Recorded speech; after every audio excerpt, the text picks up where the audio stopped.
Alors, vous savez que c'est important, une langue, c'est important, une langue, et ça structure le mental, la langue. Si on parle une langue qui est incohérente, qui est contradictoire, c'est pas très bon pour la santé mentale, pour l'hygiène mentale. Ça, on n'a pas encore compris. Les langues qui sont trop synonymiques, il y a trop de mots différents qui veulent dire la même chose, ça n'est pas bon pour la mentalité.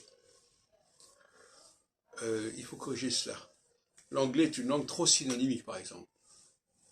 Et puis alors, je voudrais vous parler aujourd'hui de l'hébreu, qui n'est pas indemne d'un certain nombre de critiques, qui n'est pas à l'abri d'un certain nombre de critiques. Notamment, quand on récite le schéma Israël, qui est une récitation que la plupart des juifs religieux connaissent par cœur, et dont ils connaissent à peu près le sens, mais c'est à peu près tout ce qu'ils savent d'ailleurs, il y a des défauts dans ce texte. Il y a d'abord l'utilisation d'archaïsme qui fait qu'on utilise le passé pour le futur et le futur pour le passé. Par exemple, quand on apprend « tu aimeras Va'afta et Adonai Elohecha b'chol nafshecha b'chol meodecha », alors on va rester sur cette phrase, qui comporte deux problèmes. D'abord, premièrement, les gens ne comprennent pas pourquoi on utilise le passé pour dire le futur et pour dire l'impératif. Va'afta, normalement, ça veut dire tu as aimé. Mais en réalité, comme c'est précédé d'un vœu, ce qu'on appelle le verbe conversif, ça voudrait dire tu aimeras. Bon, déjà, il faut que les gens comprennent ça, et on ne leur explique pas forcément la chose.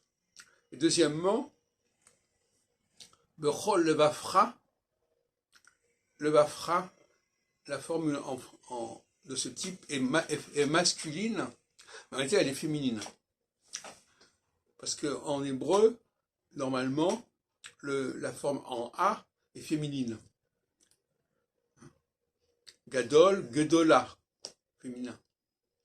Donc pourquoi est-ce qu'on devrait dire à quelqu'un bechol levafra, alors qu'on devrait dire bechol levaver?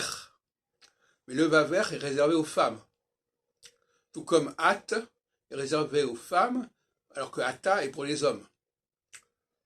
Et ve'afta, comme on dit tout à l'heure, il y a aussi le a, parce que le passé, actuellement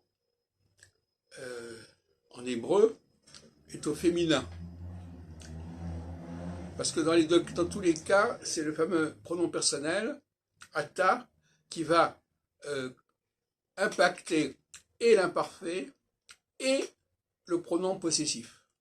Levafra, c'est ton cœur. Le problème, c'est que normalement, en hébreu moderne, en tout cas, levaver, c'est pour une femme et levafra pour un homme, alors que ça devrait être l'inverse. Donc, il faudrait quand même apprendre à parler un hébreu correct, et en tout cas à réciter le schéma Israël de manière correcte, en commençant par ne pas employer le mot Israël, qui n'a pas de sens ici, puisque le schéma Israël s'adresse en réalité aux gens du Nord, aux gens qui ont fait sécession, et des gens qui ont élaboré un culte hérétique.